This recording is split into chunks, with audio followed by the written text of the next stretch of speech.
बहुत समय पहले की बात है। उत्तर भारत के एक छोटे से गांव में कुछ अजीब घटनाएं होने लगी थी। गांव के पास एक घना जंगल था, जिसे लोग काला जंगल कहते थे। लोग कहते थे कि उस जंगल में एक चुड़ैल रहती है।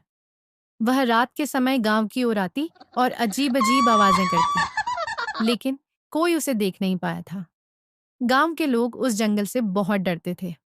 बच्चों को खास तौर पर सख्त हिदायत दी जाती थी कि वे कभी जंगल की ओर न जाएं, लेकिन बच्चों का मन शरारती होता है। कहानी की शुरुआत गांव में तीन दोस्त रहते थे, नीलू, समीर और रूही। नीलू सबसे बड़ा था।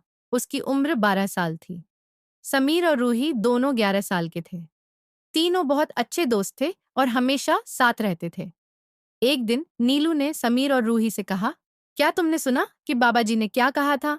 जंगल में जो चुड़ैल रहती है, उसकी झोपड़ी के पास एक सोने का खजाना छिपा हुआ है। अगर हम उसे ढूंढ लें, तो हम बहुत अमीर हो सकते हैं। रूही ने डरते हुए कहा, लेकिन बाबा जी ने यह भी कहा था कि चुड़ैल जो कोई भी जंगल में जाता है, उसे जिंदा नहीं छोड़ती। समीर ने मुस्कुराते हुए कहा, अरे ये सब डराने की बातें हैं। कोई चुड़ैल वुड़ैल नहीं होती। चलो हम खुद देखते हैं। अगली रात तीनों ने अपने बैग पैक किए और एक टॉर्च लेकर जंगल की ओर निकल पड़े। चांदनी रात थी और जंगल में घना सन्नाटा था। केवल झींगुरों की आवाज सुनाई दे रही थी। जंगल के अंदर जाते ही उन्हें ठंडी हवा का एक झोंका महसूस हुआ। पेड़ों की शाखाएं ऐसे हिल रही थीं, मानो उन्हें रोकने की कोशिश कर रही हों। रूही ने कहा, मुझे लगता है हमें वापस लौट जाना चाहिए। यह जगह सही नहीं लग रही। नीलू ने उसका हाथ पकड़कर कहा, डरो मत, हम साथ हैं। कुछ नहीं होगा। जैसे जैसे वे आगे बढ़े, उन्हें अजीब अजीब आवाजें सुनाई देने लगीं। कभी किसी के हंसने की आवाज, कभी रोने की।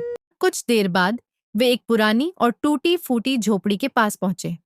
झोपड़ी के चारों ओर काले धागों से बनी माला लटकी हुई थी। हवा में एक अजीब सी गंध थी। जैसे ही वे झोपड़ी के पास पहुंचे, अचानक दरवाजा अपने आप खुल गया। अंदर घुप अंधेरा था। नीलू ने टॉर्च जलाकर अंदर देखा। वहां एक बूढ़ी औरत बैठी थी। कौन हो तुम लोग? यहाँ क्या करने आए हो? चुड़ैल ने कड़कती आवाज में पूछा। रूही ने डरते हुए कहा, हम हम बस रास्ता भटक गए हैं। हमें माफ कर दीजिए। चुड़ैल ने जोर से हंसते हुए कहा, रास्ता भटक गए हो? हा हा हा, अब यहाँ से वापस जाना आसान नहीं है। चुड़ैल ने एक जादुई छड़ी घुमाई और अचानक तीनों एक अजीब सी जगह पर पहुंच गए। वहां हर चीज उलटी थी।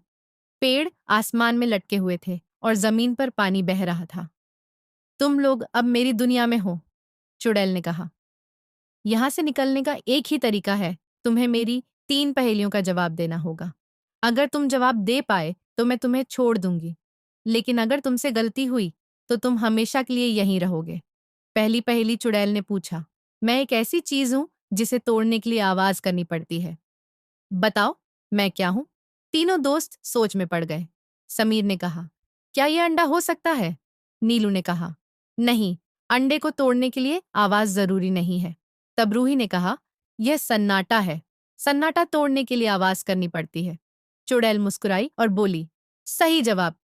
लेकिन अभी दो और पहेलियां बाकी हैं। दूसरी पहेली चुड़ैल ने अगली पहेली पूछी, वह क्या है जो जितना आगे बढ़ता है उतना ही पीछे छूट जाता है? तीनों सोचने लगे। समीर ने कहा, यह समय हो सकता है। समय हमेशा आगे बढ़ता है, लेकिन जो समय बीत गया वह पीछे छूट जाता है। चुड़ैल ने गुस्से में कहा, ठीक है, सही जवाब। लेकिन तीसरी पहेली सबसे कठिन है। देखते हैं तुम इसका जवाब दे पाते हो या नहीं। तीसरी पहेली चुड़ैल ने कहा, वह क्या है जो न दिखाई देती है, न छूने में आती है, लेकिन हर किसी के पास होती है? रूही ने कहा, यह हवा हो सकती है। नीलू ने कहा, नहीं, हवा को महसूस किया जा सकता है। समीर ने कहा, मुझे लगता है यह छाया है। चुड़ैल जोर से हंसी और बोली, गलत जवाब। सही जवाब है आत्मा। अब तुम तीनों मेरी कैद में रहोगे। तीनों घबरा गए। रूही ने कहा, हमें एक और मौका दीजिए, हम आपकी मदद करने को तैयार हैं। चुड़ैल रुक गई।